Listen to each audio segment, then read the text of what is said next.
भूतिया पेड़। गांव धर्मपुर के बीचों बीच एक बहुत पुराने पीपल का पेड़ खड़ा था। गांव वाले कहते थे कि उस पेड़ के नीचे रात के समय कोई भी नहीं जाता, क्योंकि वहां आत्माओं का डेरा है। एक शाम तीन दोस्त राहुल, अर्जुन और मोहित आपस में बातें कर रहे थे। राहुल ने हंसते हुए बोला, यार ये सब बातें सिर्फ डराने के लिए होती है, कोई भूत वूत नहीं होता। अर्जुन सोच चक में पड़ गया, तू नहीं जानता राहुल, मेरे दादा बताते थे कि रात को उस पेड़ से औरत को रोने की आवाजें आती है। मोहित उत्साहित होकर बोला, चलो आज रात चलते हैं, देखते हैं क्या सच है, डरने की क्या बातें हैं। तीनों ने तय किया कि वे आधी रात को पीपल के पेड़ के पास जाएंगे। रात के ठीक 12 बजे वे टॉर्च लेकर उस पेड़ के पास पहुंचे। चारों ओर सन्नाटा था, बस झिंगुरों की आवाज और हवा में पत्तों की सरसराहट सुनाई दे रही थी। राहुल जोर से बोला, दिखा, कुछ नहीं है यहाँ, सब अफवाह है। इतना कहते ही अचानक पेड़ की डालियां जोर जोर से हिलने लगी, जैसे किसी ने उन्हें झकझोर दिया हो।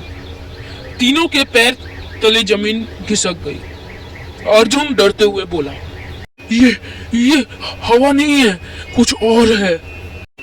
तभी पेड़ के जड़ों के पास से हल्की कराहने की आवाज आने लगी। मोहित कांपते आवाज में बोला, किसकी आवाज है ये?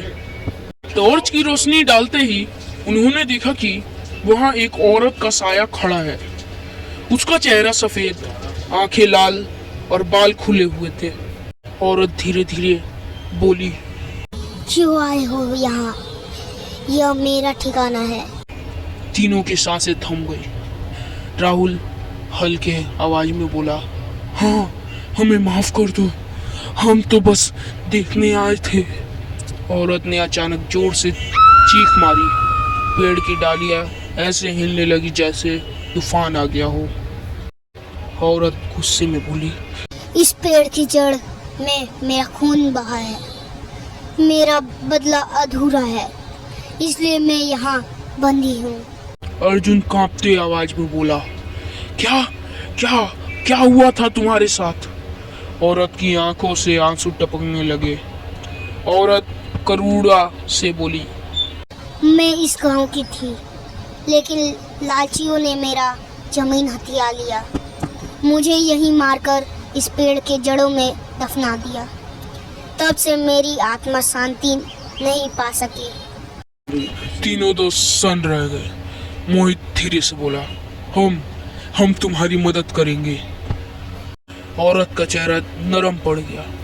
औरत ने बोला, मेरी आत्मा तभी मुक्त होगी जब मेरी हड्डियां इस पेड़ की जड़ से निकलकर गंगा जी में विसर्जित कर दी जाएगी। अगले दिन सुबह तीनों ने गांव के बुजुर्गों के सारी बात बताई। पहले तो लोग डरे, लेकिन बाद में कुछ साहसी लोग उनके साथ उस पेड़ के पास गए। सचमुच खुदाई करने पर वहां से हड्डियां मिली। गांव वालों ने विधि विधान से उन हड्डियों का गंगा में विसर्जित किया। उस रात पेड़ के नीचे फिर से वही औरत दिखाई दी, लेकिन इस बार उसके चेहरे पर दर्द की जगह शांति थी। औरत मुस्कुराते हुए बोली, तुम तीनों ने मेरी मुक्ति कराई, अब यह पेड़ कभी किसी को नुकसान नहीं पहुंचाएगा। यह कहकर उसका साया धीरे धीरे गायब हो गया। आज भी वह पेड़ खड़ा है, लेकिन अब वह डरावनी नहीं। गांव वाले कहते थे कि अब उस पेड़ के नीचे बैठने से शांति और सुकून मिलती है। अर्जुन ने बोला, सच में भूत प्रेत हमेशा बुरे नहीं होते, कभी कभी वे इंसाफ भी मांगते हैं। राहुल सिर झुकाते हुए बोला, हाँ, हमें कभी किसी की पीड़ा का मजाक नहीं उड़ाना चाहिए। मोहित ने बोला। अब सबसे जरूरी, कभी भी किसी का हक छीनना नहीं चाहिए। इस तरह भूतिया पेड़ की कहानी डर से शुरू हुई, लेकिन इंसाफ और मुक्ति के साथ खत्म हुई। यह कहानी हमें यह शिक्षा देती है कि कोई भी भूत या प्रेत बुरे नहीं होते। कोई अपना इंसाफ मांगते हैं। Thank you so much for watching. Please like and subscribe. Thank you.